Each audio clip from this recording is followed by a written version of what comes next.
গোৱালপাৰাৰ পঞ্চৰত্নত উচ্চাৰিত প্ৰচণ্ড ঠাণ্ডাত মৃত্যু হোৱা বয়াতালীৰ পৰিয়ালৰ কাষত আমচুৰ সভাপতি ৰেজাউল কৰিম চৰকাৰ।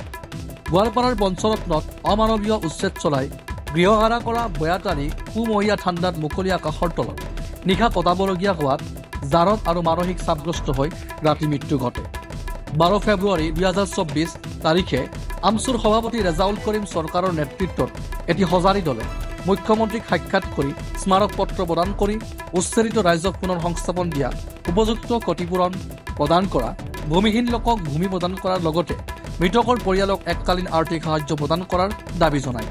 আৰু মুখ্যমন্ত্ৰীয়ে এই দাবীৰ প্ৰতি সঁহাৰি জনায় মৃত্যু হোৱা বয়াতালীৰ পৰিয়ালক মুখ্যমন্ত্ৰীয়ে 2 লাখ টকাৰ এককালীন আৰ্থিক সাহায্য আগবঢ়ায়।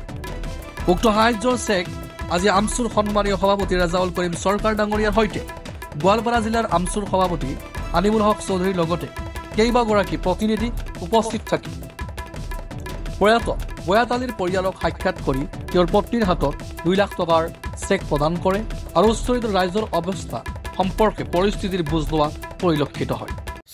যি পঞ্চৰত্ন যি অমানৱীয় উচ্ছেদ হৈছে ইয়াকতো আমি তীব্ৰভাৱে বিৰোধিতা কৰি আহিছোঁ। আমি প্ৰতিটো অমানৱীয় উচ্ছেদৰ বিৰোধিতা কৰিছোঁ, কাৰণ এইসকল ভূমিহীন মানুহ, এইসকলক ভূমি প্ৰদান কৰি যদি চৰকাৰে এই ফৰেষ্ট অঞ্চলটো লাগে, মই আগতেও চৰকাৰৰ দাবী উত্থাপন কৰিছিলোঁ, মুখ্যমন্ত্ৰীক কৈছিলোঁ যে ভূমি প্ৰদান কৰি তেওঁলোকক উচ্ছেদ কৰক, তাত আমাৰ ক'বলগীয়া নাথাকিব। কিন্তু আচলতে এইসকল মানুহ আজি যুগ যুগ ধৰি ইয়াত বসবাস কৰি আছে, কাৰণ তেওঁলোকৰ ব্যক্তিগত কোনো মাটিও নাই। বসুন্ধৰা 2টো তেওঁলোকে এপ্লাই কৰিলে মাটি পোৱা নাই, গতিকে তেওঁলোকে যাব ক'ত? তেনেকুৱা পৰ্যায়ত তেওঁলোকে ইয়াত বসবাস কৰিব লগা আছিল। কিন্তু চৰকাৰে অমানৱীয়ভাৱে উচ্ছেদ কৰিছিলে আৰু সেই উচ্ছেদৰ সময়ত প্ৰকোপ ঠাণ্ডা আছিলে আৰু ঠাণ্ডাত বয়াতালী নামৰ বৃদ্ধা ব্যক্তি এজন মৃত্যু হৈছিলে।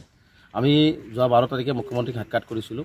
সাক্ষাৎ কৰি বিশেষকৈ এই অমানৱীয় উচ্ছেদৰ কথাটো আমি অৱগত কৰিছিলোঁ আৰু এইসকল মানুহক পুনৰ সংস্থাপনৰ দাবী উত্থাপন কৰিছিলোঁ। মুখ্যমন্ত্ৰীয়ে এইসকল মানুহৰ ক্ষেত্ৰত লিখিত ব্যৱস্থা গ্ৰহণ কৰিবলৈ আমাক আশ্বাস দিছিলে। আৰু বয়াতালীৰ পৰিয়ালটো যিহেতু অসহায় হৈ পৰিল, ঠাণ্ডাত যিহেতু তেওঁ নিহত হ'ল উচ্ছেদৰ কাৰণে, যে তেখেতৰ পৰিয়ালটো যাতে এটা আৰ্থিক ক্ষতিপূৰণ পায়, তাৰ কাৰণে আমি মুখ্যমন্ত্ৰী ডাঙৰীয়াক আহ্বান জনাইছিলোঁ। আৰু মুখ্যমন্ত্ৰী ডাঙৰীয়াই আমাৰ আহ্বানৰ প্ৰতি সঁহাৰি জনাই এই পৰিয়ালটোলৈ 2 লাখ টকাৰ এটা আৰ্থিক অনুদান আগবঢ়াইছে আৰু সেই আৰ্থিক অনুদানটি আজি আমি পৰিয়ালটোৰ হাতত আজি তুলি দিলোঁ।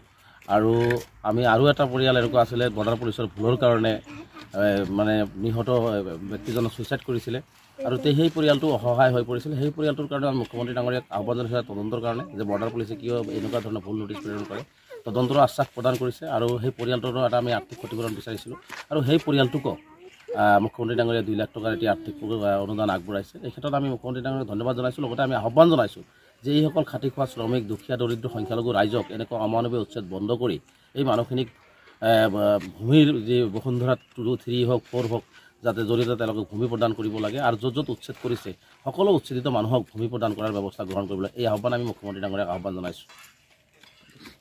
গোৱালপাৰাৰ পৰা ইকৰামুল হুছেইনৰ ৰিপৰ্ট, DF 365।